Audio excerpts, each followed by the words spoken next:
Hey everybody, it's Matt. This is the 10-Minute Bible Hour podcast, and today we're going to start with an exercise, and it's going to be a fun exercise even if you're not into baseball or movies. Trust me, this is all going to work out. Okay, baseball first. I am going to give you some key statistics from an anonymous baseball player from the last 50 years, and then if you're any kind of baseball fan at all, I just want you to shriek out names of players you think this stat line might be associated with, and then I'm going to tell you who it actually was. Ready? 2,200 hits. Well, north of that, north of 300 home runs, 312 batting average, 933 OPS, 2 batting titles, Hall of Fame. Who are we talking about? Some of you are probably shrieking Chipper Jones, Manny Ramirez, George Brett, Cal Ripken Jr., Wade Boggs, Johnny Bench, Reggie Jackson, Mike Piazza. Well, you're all wrong, and you should feel terrible. Well, you're not wrong. I did hear that. You right there who was yelling Edgar Martinez, you were absolutely right. That's who it is. Edgar Martinez. He's an oft overlooked baseball player with a beautiful stat line who just didn't get the press as some of these other more famous names. Underrated. Okay, let's switch gears for people who don't like baseball. Let's do movies. Ready?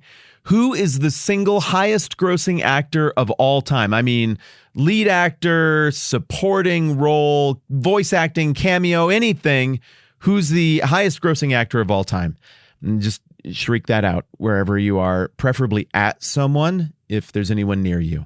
Okay, some of you are yelling Tom Hanks, and that is a very good guess. Tom Hanks is on the list, but no. Some of you are going with another Tom right now, Tom Cruise. Yes, I hear that right there. It's not Tom Cruise, but it's a good guess.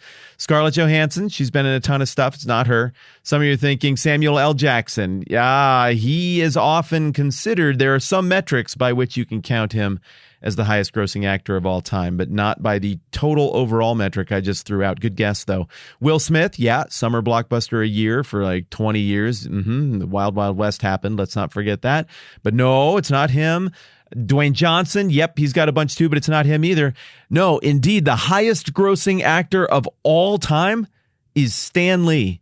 Isn't that weird? Now, don't get me wrong. Everybody knows that Stan Lee is not underrated as a human. And he is the guy responsible for so much of what happened with Marvel Comics and so many of the characters and modern myths that everybody knows about today. I mean, he was a gigantic deal.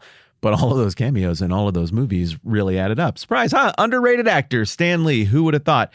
Every now and then, things just get so much press and get repeated so often that we create in our mind this pecking order, this illusion of what is the most important, what is the most influential, what's the biggest deal. And sometimes when you actually go and look at reality, it doesn't square as neatly as perception. So let's do one more underrated, overrated thing. Here's the last question. What 2 prophets in the Old Testament predicted more about the Messiah than anybody else? Okay, you're probably getting Isaiah because his book it's just huge. He cheated. He just wrote so very, very much. I mean, it's just bound to be in there.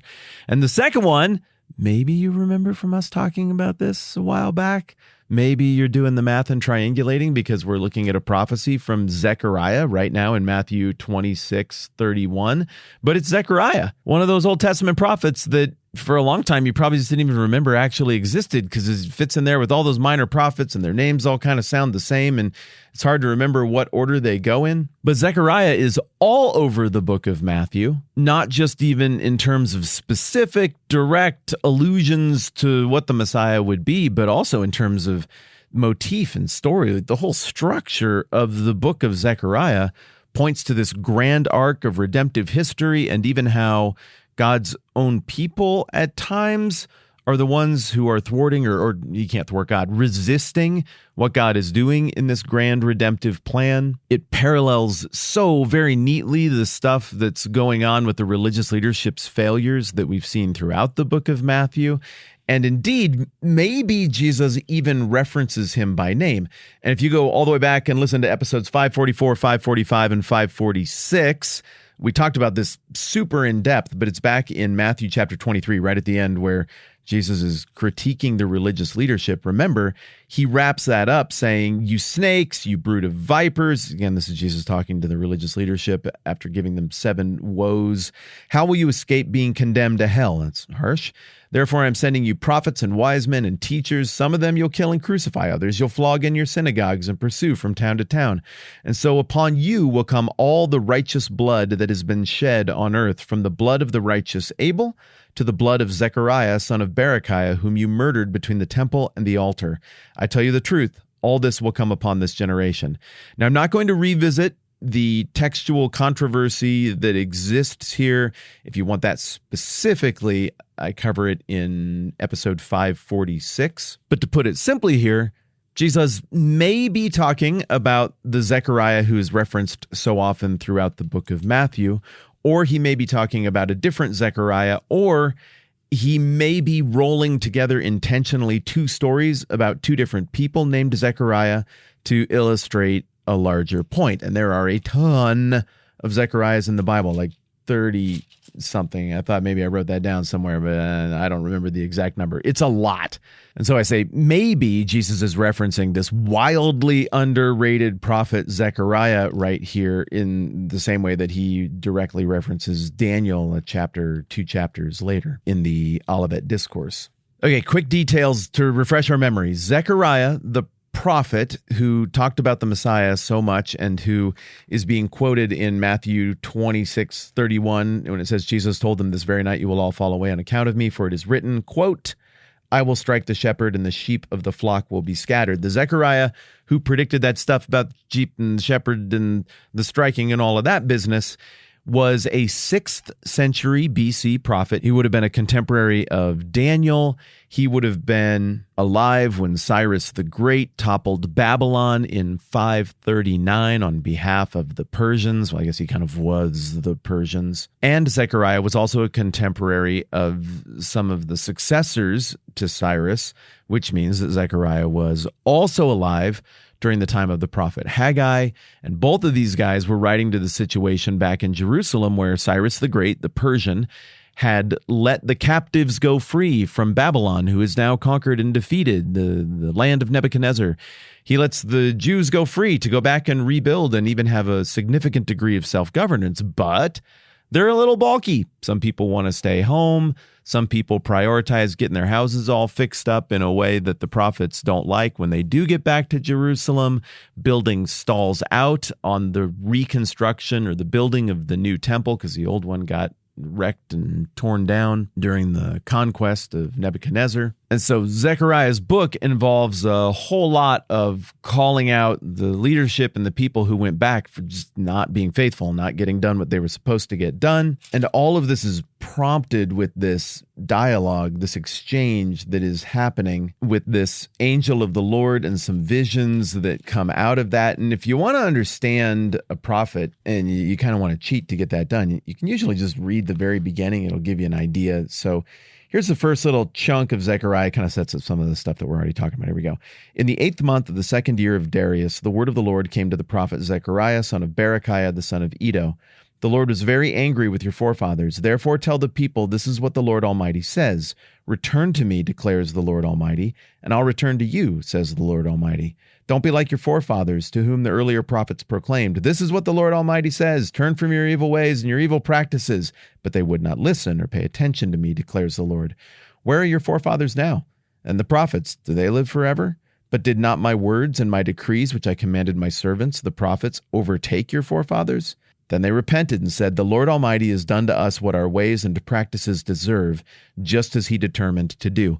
So it opens with this reminder of like, hey, God's been talking to you about his intentions, his redemptive plan, to use our language. And those words of the Lord have persisted. And not only did you and your ancestors not listen to the people who God sent to tell you about what his intentions were, you mistreated them. And then the word of the Lord, according to Zechariah in the opening chapter of this book, indicates that like the cycle continues. Like eventually you all figured it out, but it was a rough deal. We've got a ton more to do in terms of thinking about the underrated prophet Zechariah and looking at some of the guts of what he wrote, big picture, and more specifically the point to the Messiah. And so I think we're going to take a couple of days to chip away at this one. I just wanted to say thanks again for all of you who've taken the time in any various format to send thoughts and just encouragement, feedback, interaction with the program. I do get a lot of that. I'm not always able to respond in exactly the way or the frequency or the rapidity that I would like to, but I do see everything, and it means so much. Thank you. I also read all your reviews, and there was one that I saw from just the other day here that really caught my attention from somebody who goes by Love Kelly's.